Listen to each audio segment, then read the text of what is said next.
হরে কৃষ্ণ, রাধে রাধে। এসেছি প্রোগ্রামে জাঙ্গিপাড়া। তো জাঙ্গিপাড়া এই যে রাজীব বাউল, এই যে রাজীব বাউলের বাড়িতে এসেছি প্রোগ্রামে। এখন একটু বাড়িতে আনন্দ চলছে রিহার্সালের মতো। এটা অপূর্ব বাউল, এই যে এখানে হচ্ছে মিসেস রাজীব বাউল, এটা আমার দিদি ভাই, এটা আমাকে খুব ভালোবাসে আমার দিদি ভাই। তো এই হয়েছে বিষয়। আর এখানে রয়েছে আমার এই যে শ্যামল দাস বাবু, লোককে বাপিদা বলে ডাক চেনে সবাই।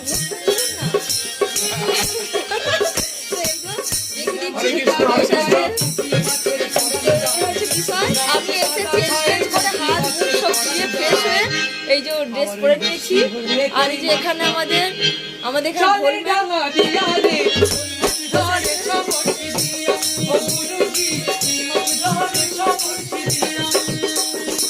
ঠিক আছে, পরে আবার সবাইকে দেখাবো কেমন।